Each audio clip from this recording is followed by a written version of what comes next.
Le titre de cette émission est « Comment se produisent les semences certifiées de maïs ?»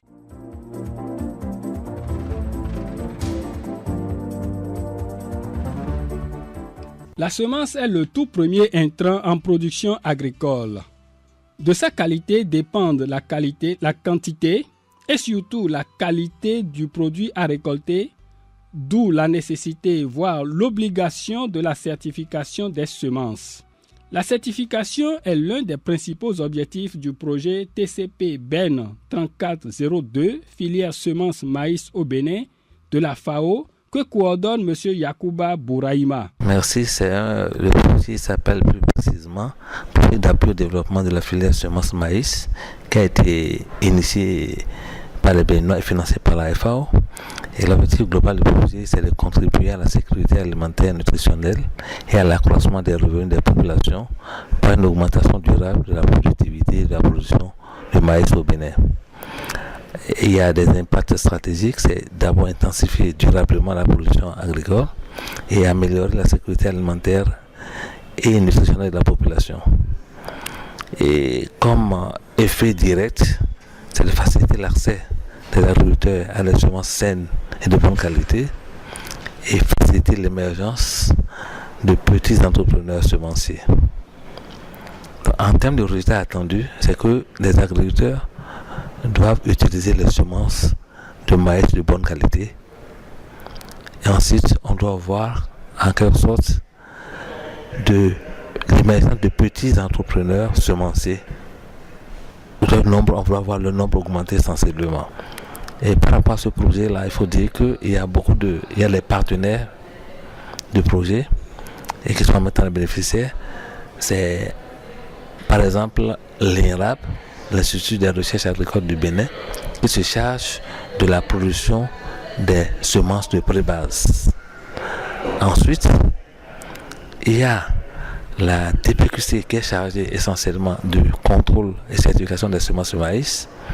Et il y a la DAGRI, maintenant la direction de l'agriculture, qui intervient à travers ces fermes semencières qui encadrent et produisent à titre provisoire des semences de base. C'est ces semences de base qui sont plus tard envoyées vers les multiplicateurs de semences. Ensuite, il y a 5 grands axes pour le projet. Le premier, c'est de mettre en place un système d'information et de communication au sein de la filière semences. Ensuite, il y a un document de politique semencière du pays qui est assez caduque. Il faudra que le projet aide à la réactualisation, sur la relecture de ce document de politique.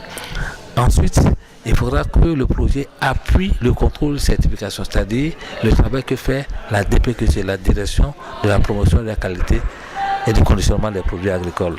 Le quatrième grand retard, c'est appuyer la production des semences pour qu'il y en ait en quantité suffisante. Et après, c'est de renforcer les capacités des acteurs de la filière semences. Donc la durabilité du projet, c'est un projet qui est programmé sur 2 ans. Après 2 ans, c'est de 2012 à 2014 et le projet va être fini. Merci.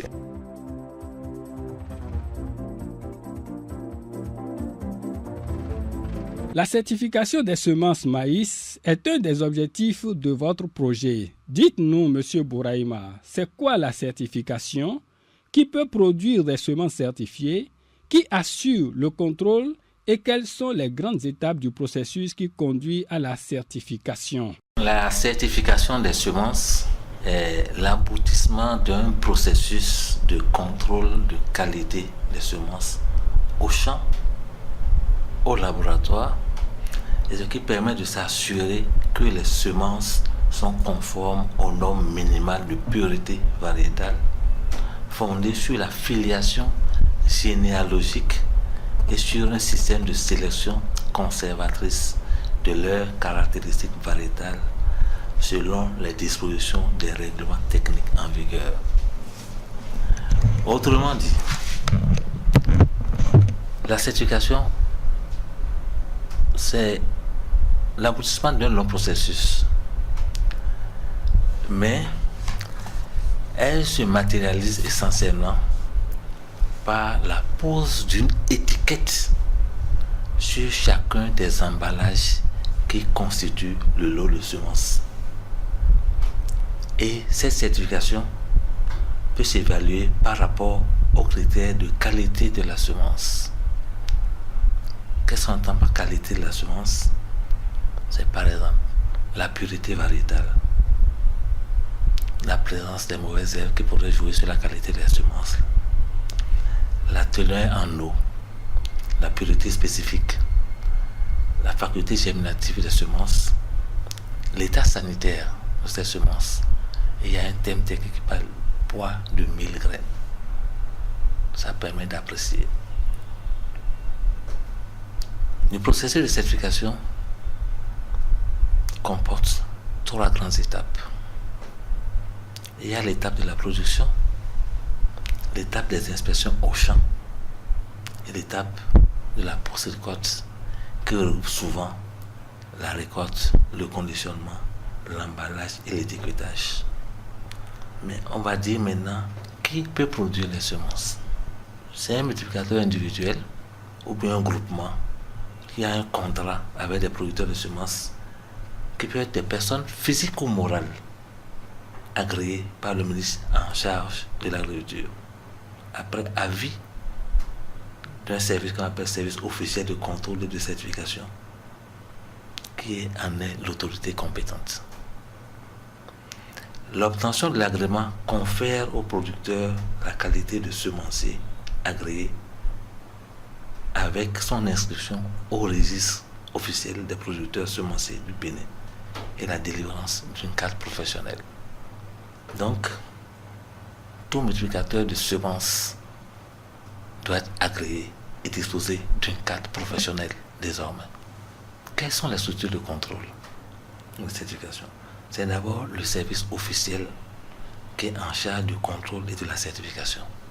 Ce service est souvent logé ici au niveau de la direction de la promotion, de la qualité et du conditionnement qui est la DPQC. Et cette DPQC-là, pourquoi on l'a nommée autorité compétente? C'est parce qu'elle jouit d'un certain nombre d'habilitations. D'abord, juridiquement, elle est reconnue comme telle. Ensuite, elle a ce qu'on appelle des compétences. Elle dispose des personnes ressources pouvant faire le travail, le matériel technique pour faire le travail. Et enfin, elle a ce pouvoir administratif pour faire réellement le travail et bien le faire. L'Institut national des recherches agricoles du Bénin, INRAB, est une des structures partenaires du projet. C'est là que nous avons rencontré M. Romuald Dossou. Il est chercheur. M. Dossou, selon M. Bouraïma que nous venons d'écouter, une des étapes du processus de certification est liée à la production. Quelles sont les dispositions que doit prendre le producteur semencier pour que la semence produite ait la chance d'être certifiée? Le producteur de semences n'est pas n'importe qui. Le choix du producteur de semences repose sur des critères bien déterminés. Le producteur de semences doit être sédentarisé. Cela veut dire qu'il possède un domaine ayant une superficie suffisante. Il doit disposer aussi de matériel agricole nécessaire pour les travaux champêtres.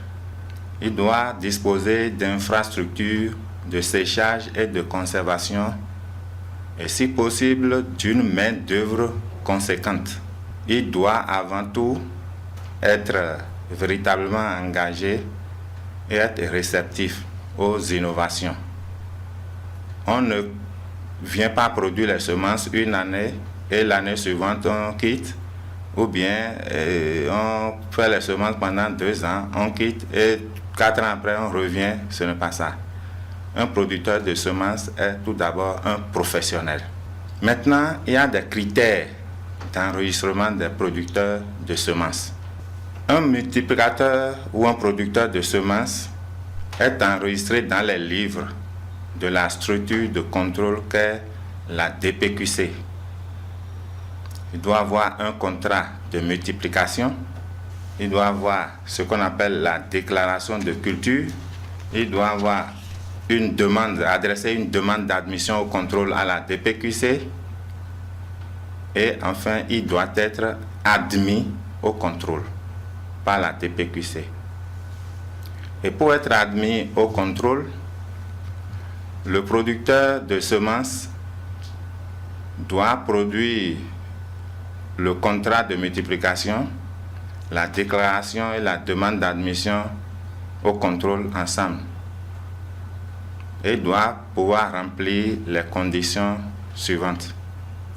S'engager à respecter les règlements techniques annexes relatifs aux semences de maïs. C'est des règlements techniques qui existent déjà et qui sont bien ventilés. Il doit disposer de terres, comme je le disais tantôt, de terres suffisantes et appropriées à la production de maïs. Et des terres qui vont lui permettre aussi de faire une rotation des cultures. Parce qu'il ne doit pas cultiver le maïs après le maïs.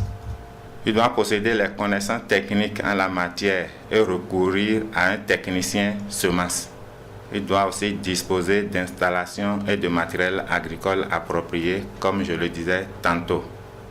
L'acceptation ou le refus est notifié au demandeur dans les 15 jours qui suivent normalement le dépôt de son dossier.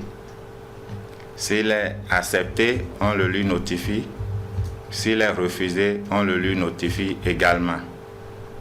Et s'il est admis au contrôle, on doit lui établir un document officiel.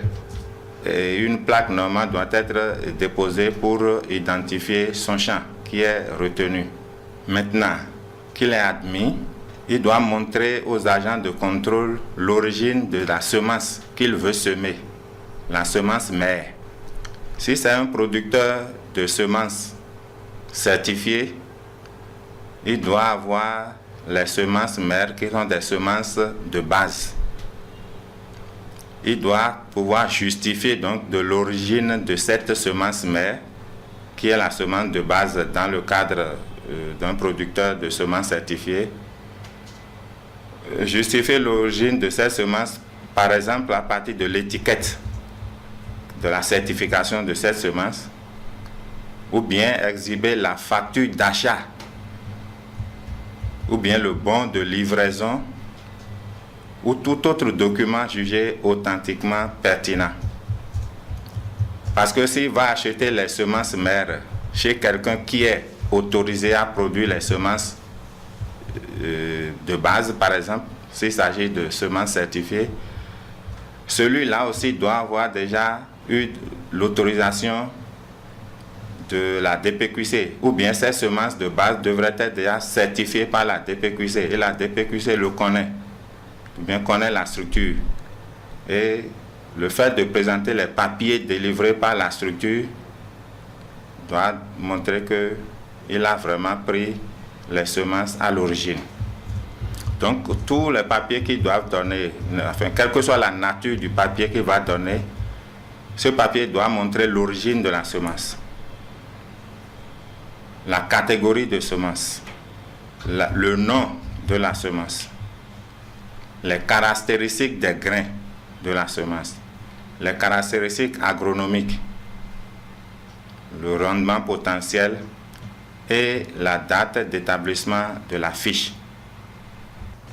Au niveau des normes d'isolement, la production de semences catégorielles répond à des critères bien précis.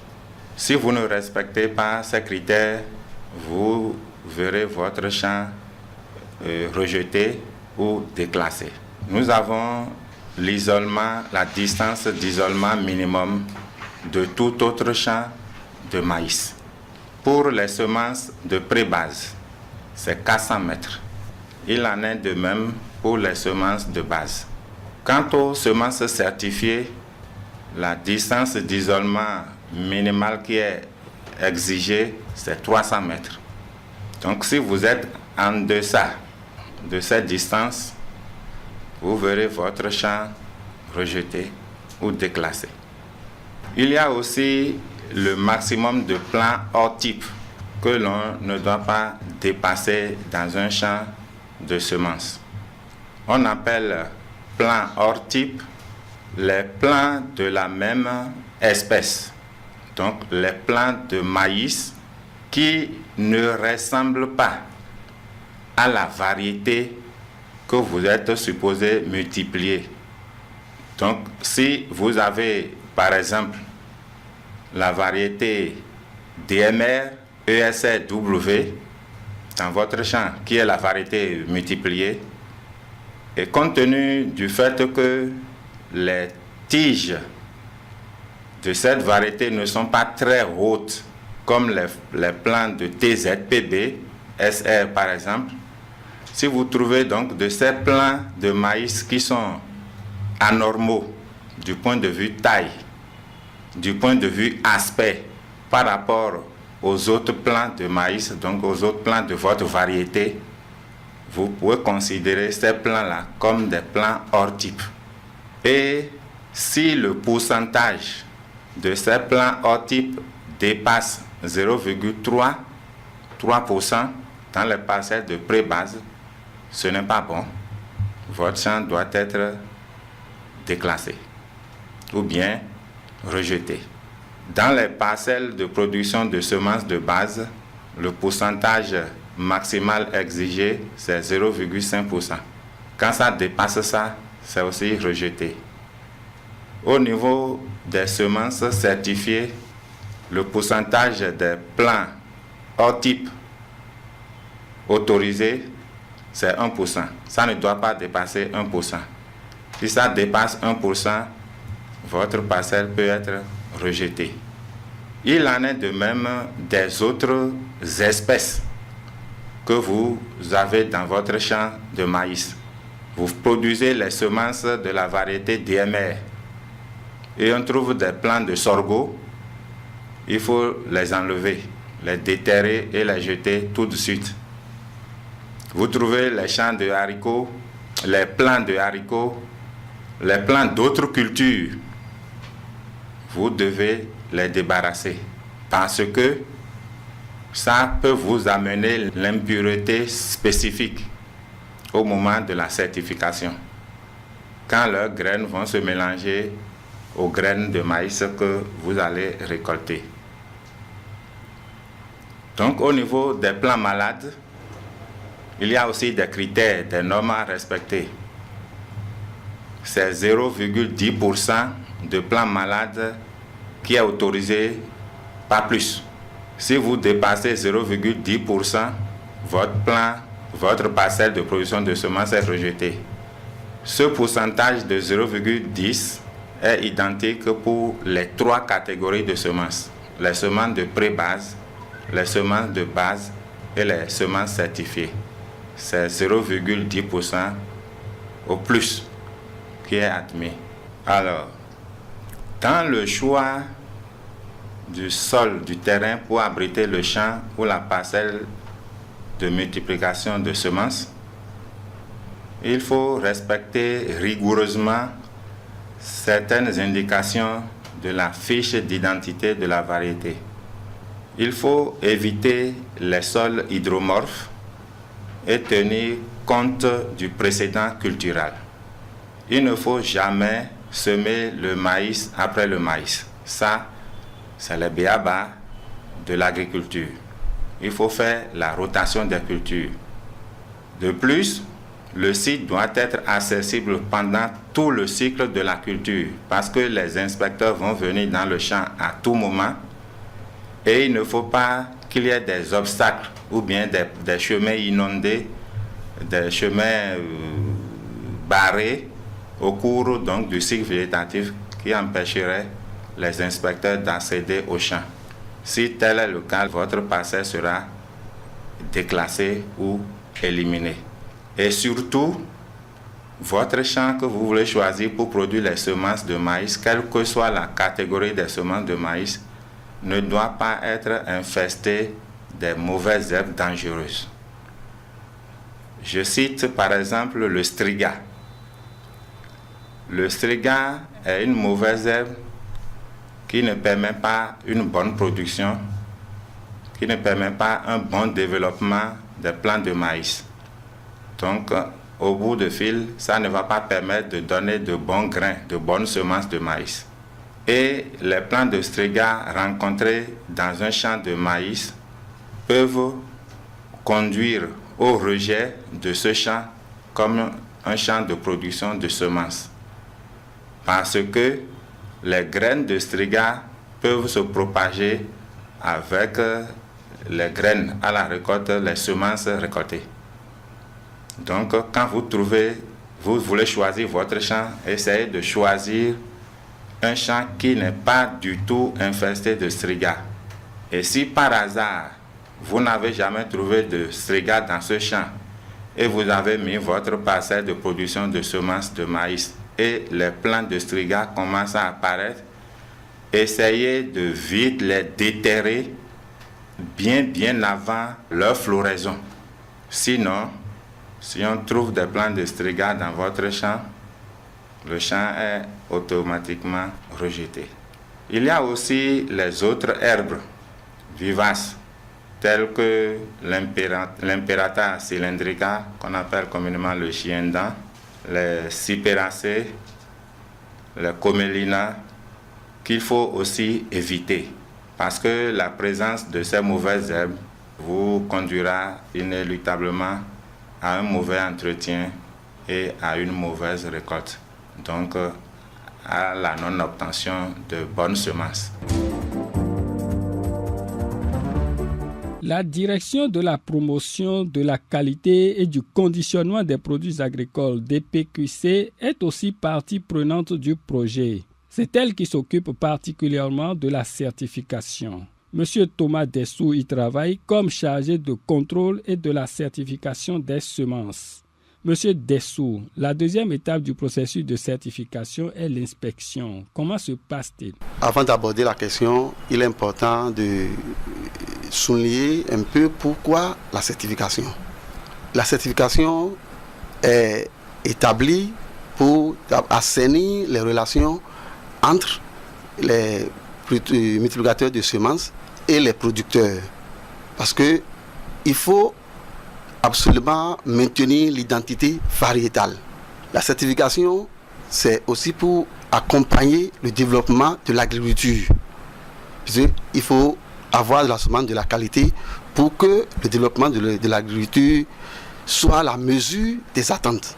Alors, les étapes donc les inspections, vous avez dit, il y a fondamentalement 4 inspections en phase végétative.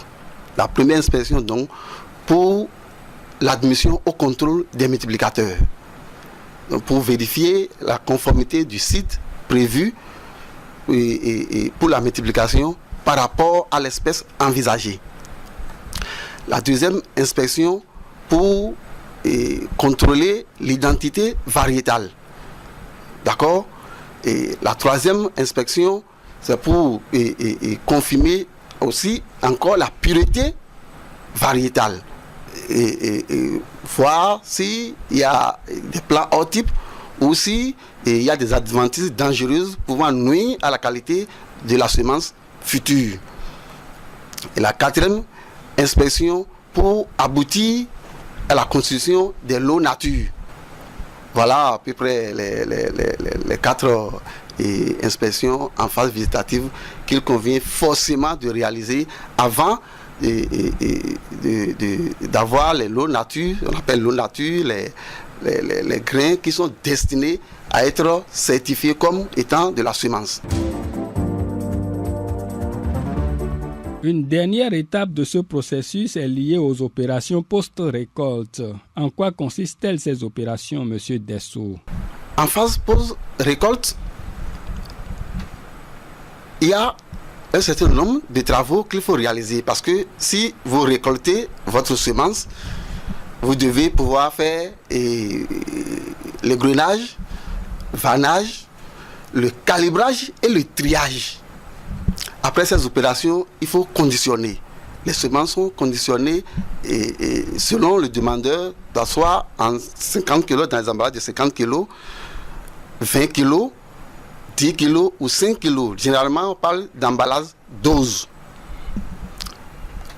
Et c'est après cela qu'un échantillon est prélevé par les techniciens semences. Il faut vraiment un spécialiste pour prélever les échantillons et envoyer au laboratoire. Le laboratoire analyse donc ces échantillons à partir d'un certain nombre de paramètres pour déclarer soit le lot conforme ou non conforme. Au cas où le lot est déclaré conforme aux normes, ce n'est qu'en ce moment-là qu'on affecte des attributs de certification qui sont les étiquettes de certificats qui sont apposées à chacun des emballages. Parce qu'en réalité, c'est l'unité d'emballage qui est certifiée. Et non, généralement, on parle de l'eau certifiée, de l'eau. Non, c'est l'unité d'emballage qui est certifiée. Parce que chaque emballage prend à l'intérieur de son contenu une étiquette. Et à l'extérieur, dans la file, dans la ficelle de couture, une étiquette. Pour finir, M. Dessou, la réponse à la demande de certification peut être le rejet ou le déclassement. Quel est le mot juste et comment est-ce qu'on peut aboutir à une telle conclusion? Absolument. Bon, vous allez choisir entre rejet ou déclassement. Et à toutes les étapes, on peut rejeter un champ ou un lot. Lorsque le champ de maïs ne répond pas à une certaine norme, il est rejeté. Exemple. Après inspection. Après, évidemment, c'est au cours de l'inspection qu'on peut rejeter le champ. Si déjà à l'admission contrôle, le champ ne répond pas au principe de l'obtenteur, c'est-à-dire si on prend du maïs pour aller semer directement dans un bas-fond, l'obtenteur n'a pas prévu que le maïs soit semé dans un bas-fond. Déjà là, on peut rejeter même avant l'installation. Mais avant même cela, si la variété n'est pas autorisée, vous ne pouvez pas la multiplier. Nous sommes d'accord? Et si l'origine, celui qui vous a fourni la semence mère, n'est pas autorisé à vous fournir la semence mère, déjà, à cette étape, on peut vous rejeter. Vous avez franchi cette étape et la culture est installée. Si vous ne faites pas les fumures telles que prévues, votre champ sera déclassé. Et en production de semences, il n'y a pas de semis à la volée. Pas du tout. Si votre champ est semé à la volée, quelles que soient les conditions, vous êtes rejeté. D'accord? Et si votre champ regorge de plants hors type, pour le cas du maïs qui est une plante allogame à 100%, si à la floraison, à l'émission du panicule, si votre champ n'a pas été épuré, eh bien, il est rejeté. Parce que la pureté variétale n'est plus établie. D'accord? Si le champ regorge d'adventices dangereuses, telles que le striga, par exemple, le striga est strictement limitant. Si un plant de striga fleurit dans votre champ de semences, il est automatiquement rejeté. Au niveau de l'eau nature, si votre lot nature ne répond pas à un certain taux d'humidité, généralement 14% pour le maïs, il est rejeté. Ou bien on peut vous demander à cette étape-là de reprendre la préparation. Si votre lot de semences ne répond pas à la norme de taux de germination, il est rejeté. 90% pour les semences certifiées pour le maïs. S'il ne répond pas à cette norme, il est rejeté. Je relève qu'il y a des règles précises que le producteur semencier doit rigoureusement respecter pour que sa production ait la chance d'être certifiée. Voilà, chers amis auditeurs et auditrices, nous sommes au terme de cette émission qui nous a parlé du processus de certification dans le cadre de la production des semences de maïs. Je vous remercie pour votre aimable attention. À très bientôt.